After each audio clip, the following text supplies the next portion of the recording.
दोस्तों, रविंद्र तिवारी का आपको नमस्कार। आज मैं जो आपके सामने कहानी लेकर आया हूँ उसका शीर्षक है लॉकडाउन के वो 21 दिन। मेरी यह कहानी काल्पनिक है और इसका किसी भी जीवित अथवा मृत व्यक्ति से कोई संबंध नहीं है।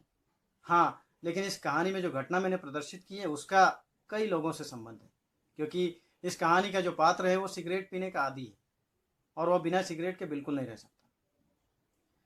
तो आइए मैं आपको यह कहानी उसी व्यक्ति के शब्दों में सुनाता हूँ। आज जनता कर्फ्यू लगने वाला था और जैसे ही मुझे पता चला कि आज पूरे दिन घर पर ही रहना है, कहीं बाहर नहीं जा सकते, मैं सोच में पड़ गया कि पूरा दिन बिना दोस्त बिना सिगरेट के कैसे रहूँगा। क्योंकि मेरी आदत थी कि मैं अक्सर काम से फ्री होने के बाद अपने दोस्तों के साथ बैठता था, खूब गप्पे लड़ाता था और दिन भर में 3 से 4 पैकेट सिगरेट आराम से पी जाता था। मेरी पत्नी को तो ये पता था कि मैं सिगरेट का आदी हूँ, लेकिन मेरी बेटी को इस बात की जानकारी नहीं थी और मैं नहीं चाहता था कि मेरी बेटी को कभी इस बात का पता चले। खैर, उस दिन मैंने किसी तरह अपना समय निकाल लिया। जनता कर्फ्यू सफल हुआ। मोदी जी ने देश को संबोधित किया, सभी जनता को धन्यवाद दिया। मैंने भी मन ही मन मोदी जी को धन्यवाद दिया। मुझे लगा कि अब कल से तो सब नॉर्मल हो जाएगा। लेकिन थोड़ी देर बाद मोदी जी बोले, भाइयों और बहनों, आज रात 12 बजे से। यह सुनते ही मेरे कान खड़े हो गए और तुरंत मोदी जी ने कहा कि देश की जनता की भलाई के लिए 21 दिन का लॉकडाउन किया जाता है। अब मेरे होश गुल। मैंने अपनी पत्नी की तरफ देखा, वो मेरी तरफ देख के मुस्कुराई और मन ही मन बोली, अब तेरा क्या होगा। मैं चुप हो गया। कहते हैं इस रात की सुबह नहीं, लेकिन उस रात की सुबह हुई।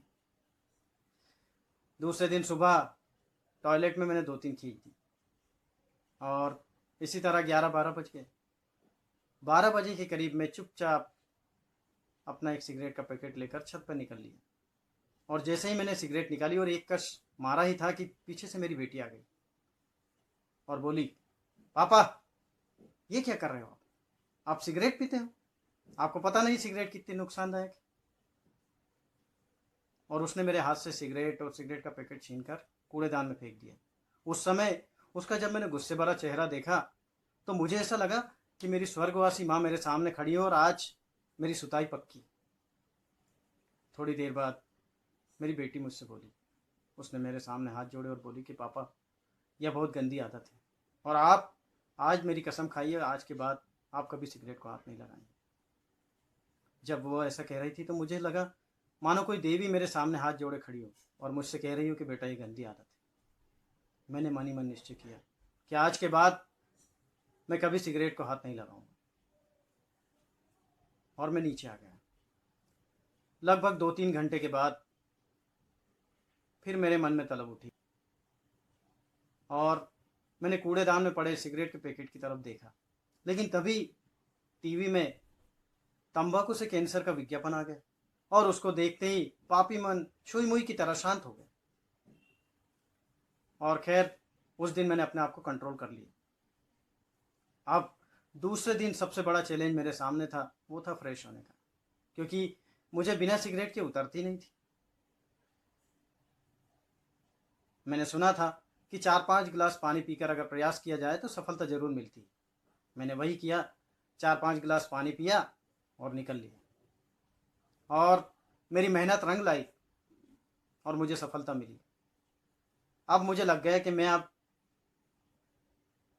मेरे इस निश्चय में जरूर सफल होऊंगा और मैं इस बुरी आदत को छोड़ पाऊंगा।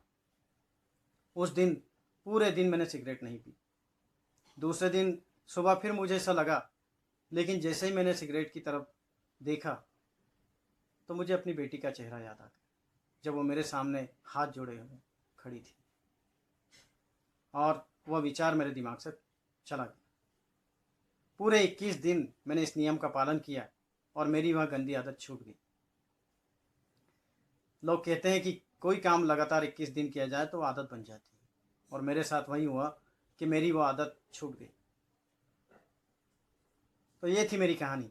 अगर आपको मेरी ये कहानी पसंद आए तो कृपया मेरे चैनल को सब्सक्राइब करें, मेरी इस कहानी को लाइक करें, हम शेयर ज़रूर करें और कमेंट्स भी करें।